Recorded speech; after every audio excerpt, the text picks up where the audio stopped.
ये कहानी अक्टूबर 2021 की है। नवरात्रि के समय पूरे गुजरात में गरबा की एक अलग ही धूम रहती है। 2021 में भी ऐसा ही माहौल था।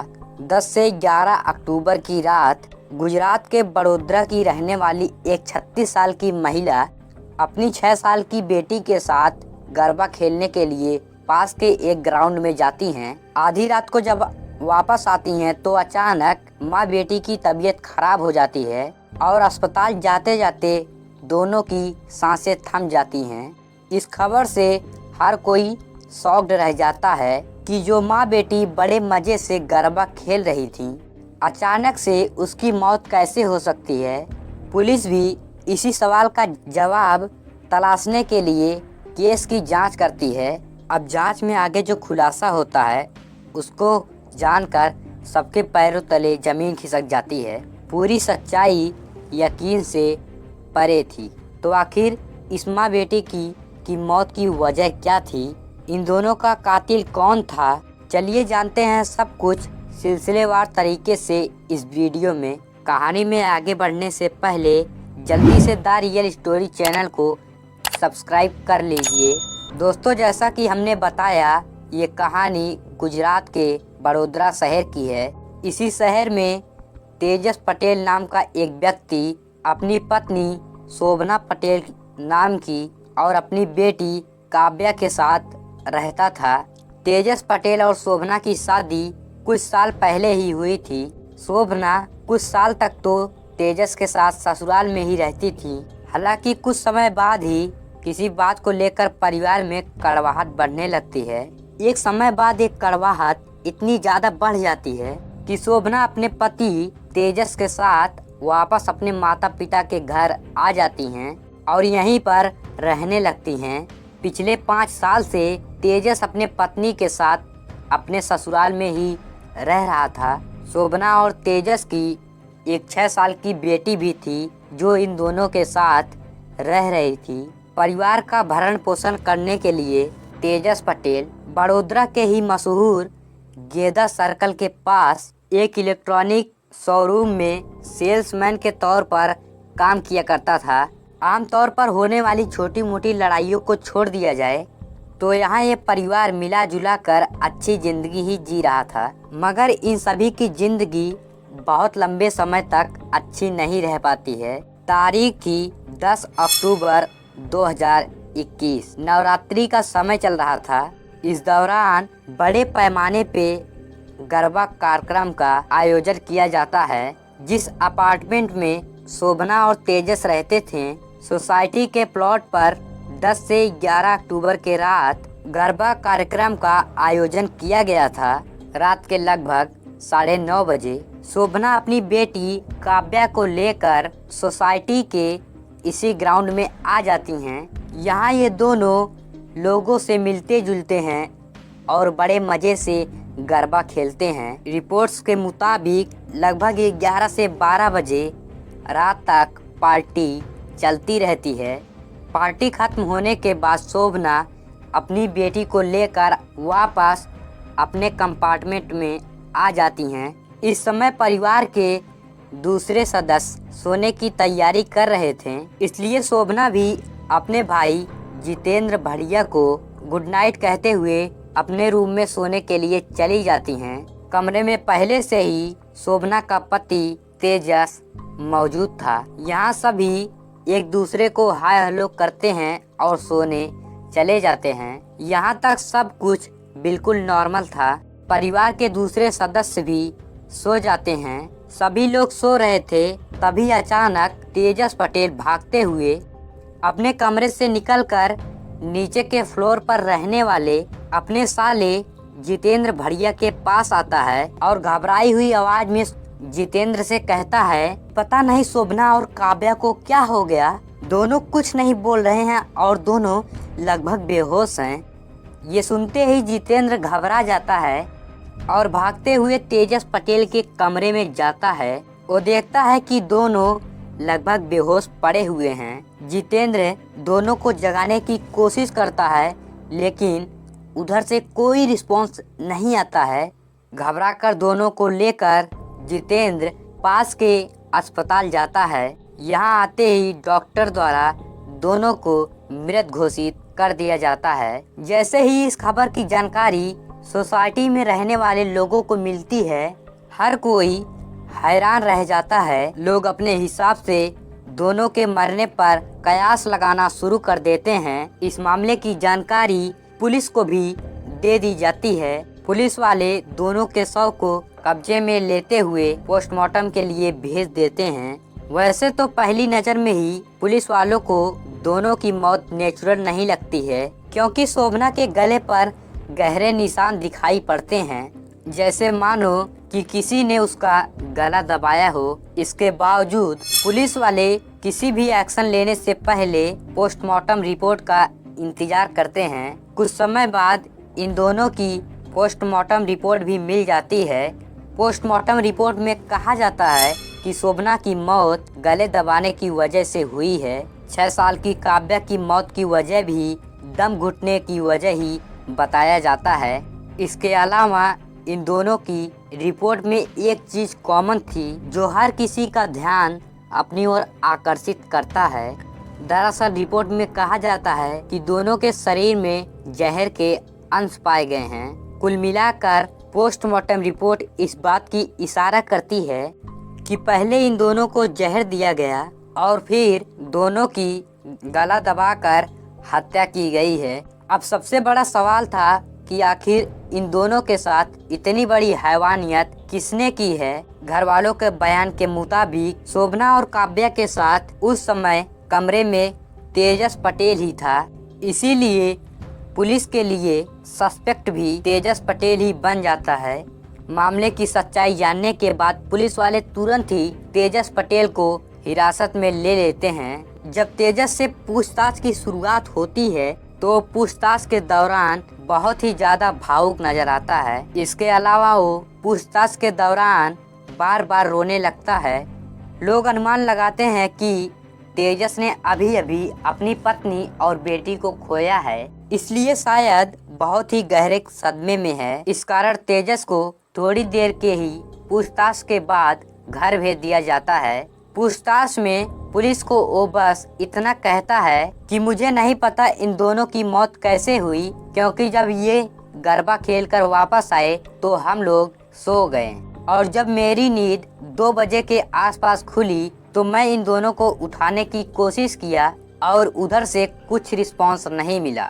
इमोशनल तेजस पटेल को भले ही पुलिस ने छोड़ दिया था, मगर अब भी वही पुलिस के लिए क्राइम सस्पेक्ट था। मगर हालत की गंभीरता को देखते हुए पुलिस जल्दबाजी नहीं कर रही थी। अब पुलिस वाले तेजस पटेल के घर की छानबीन करने का फैसला करते हैं। घर में तलाशी के दौरान जब पुलिस वाले छत पर जाते हैं तो उन्हें छत पर चूहे मारने की दवा का खाली डब्बा दिखाई देता है। कचरे में चूहे मारने की दवाई का दवा मिलना इत्तेफाक नहीं था, क्योंकि पोस्टमार्टम रिपोर्ट में भी शोभना और काव्या के शरीर में चूहे मारने की दवा ही बरामद की गई थी। अब पुलिस वालों को पूरा शक होने लगता है कि इन दोनों के मौत के पीछे तेजस पटेल का ही हाथ है और वो बस पुलिस वालों के सामने इमोशनल बनकर बचने की नाटक कर रहा है। फिर पुलिस वाले तेजस पटेल का मोबाइल फोन अपने कब्जे में ले लेते हैं और उसे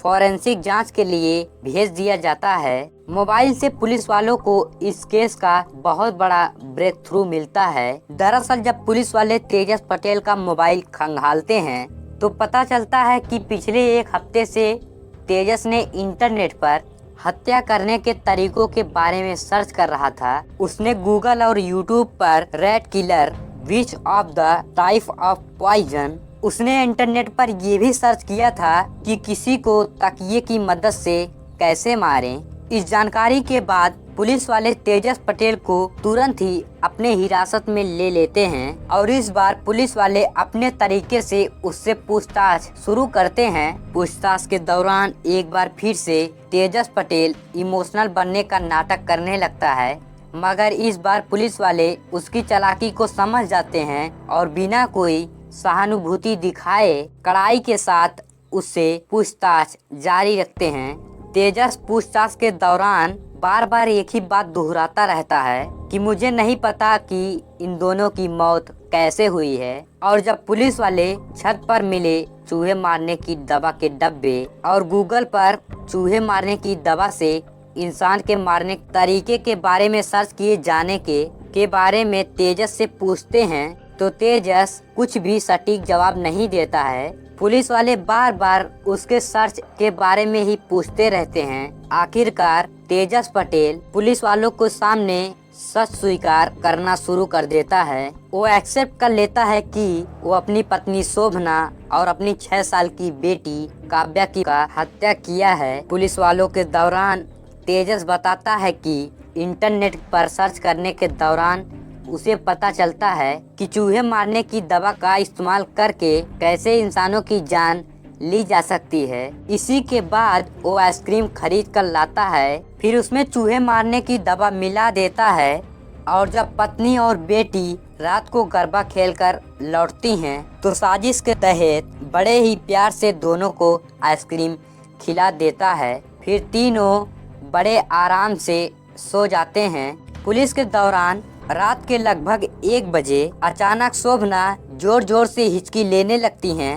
तेजस को लग रहा था कि आइसक्रीम खाकर दोनों बड़े आराम से मर जाएंगे, मगर ऐसा नहीं होता है। शोभना की हिचकी की वजह से तेजस की नींद खुल जाती है तो देखता है कि शोभना लगभग बेहोश हैं और जोर जोर से हिचकी ले रही हैं। तेजस को लगने लगता है कि शायद चूहे मारने की दवा का ज्यादा असर नहीं हुआ है, इसलिए वो तुरंत ही दुपट्टे से शोभना का गला जोर से घोट देता है और तब तक घोटे रहता है कि जब तक उसकी सांसें थम नहीं जाती हैं। पत्नी के मारने के बाद पास में सो रही काव्या का मुंह तकिए से दबाकर उसे भी मार देता है।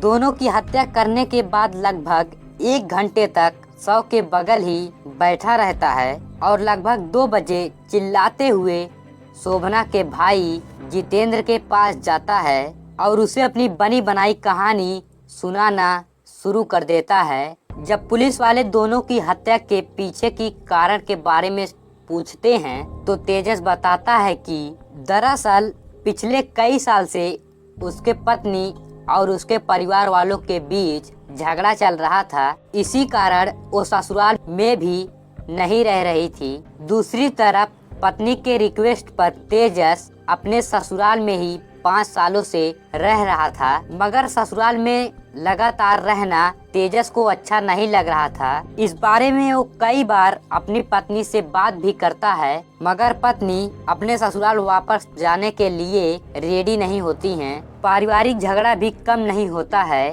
तेजस के मुताबिक इसी बातों से तंग आकर उसने अपनी पत्नी की हत्या कर दी। जब उससे पूछा जाता है कि आखिर 6 साल की बेटी ने तुम्हारा क्या बिगाड़ा था कि तुमने उसकी भी हत्या कर दी, इस पर तेजस जवाब देता है कि मैंने अपनी बेटी की हत्या बस इसलिए कर दी कि कल बड़ी होकर वो अपनी माँ के बारे में मुझसे कोई सवाल ना करे। तेजस पुलिस के सामने बयान देता है कि अगर मैं अपनी बेटी को जिंदा छोड़ देता तो एक न एक दिन उसे ये बात पता चल ही जाती कि मैंने अपनी पत्नी यानी उसकी माँ की हत्या की है। फिर वो मुझसे नफरत करने लगती और मैं नहीं चाहता था कि मेरी बेटी मुझसे नफरत करे। मैं अपने लिए अपनी बेटी की आंखों में नफरत नहीं देख सकता था, बस मैंने इसीलिए उसकी जान ले ली। इस खुलासे के बाद तेजस पटेल को पुलिस वाले गिरफ्तार कर लेते हैं। हत्या की मामला दर्ज करते हुए पुलिस वाले आगे की जांच और बढ़ाते हैं। जब इस मामले में आगे की जांच बढ़ती है तो इसमें एक और खुलासा होता है। दरअसल पुलिस वालों को जांच पड़ताल के दौरान पता चलता है कि जिस शोरूम में तेजस पटेल काम किया करता था वहां एक लड़की भी काम करती थी। पिछले कई महीनों से तेजस इस लड़की के पीछे हाथ धोकर पड़ा हुआ था। उसने लड़की को कई बार प्रपोज भी कर दिया था, मगर लड़की ने मना कर दिया था। बात यहाँ तक बढ़ गई थी कि लड़की से दूर रहने के लिए उसके भाई ने तेजस पटेल को हिदायत भी दे दी थी। खुलासों के मुताबिक इस बात से तेजस पटेल और भी ज्यादा तनाव में रहने लगा था। इसी के बाद वो अपनी बेटी और पत्नी को खत्म करने का फैसला किया था। पुलिस इस एंगल से भी जांच करती है कि तेजस पटेल की लव स्टोरी की कुछ भूमिका है या नहीं, मगर पुलिस वालों को तेजस पटेल के अलावा इस पूरे मामले में किसी और के खिलाफ कोई सबूत नहीं मिलता है। केस की मौजूदा स्थिति की बात करें तो जैसा कि अमूमन होता है, इस केस की भी सुनवाई अदालत में चल रही है। वहीं तेजस पटेल सजा के इंतजार में सलाखों के पीछे बंद हैं। दोस्तों, वैसे ये अदालत तय करेगा कि तेजस पटेल को क्या सजा दी जाए, मगर आपके अनुसार तेजस पटेल को क्या सजा मिलनी चाहिए, कमेंट बॉक्स में जरूर बताएं। अगर आपको हमारी मेहनत पसंद आई हो तो वीडियो को लाइक करते हुए शेयर भी करें। अगर आपने अब तक द रियल स्टोरी चैनल को सब्सक्राइब नहीं किया है तो जल्दी से सब्सक्राइब कर लीजिए। धन्यवाद।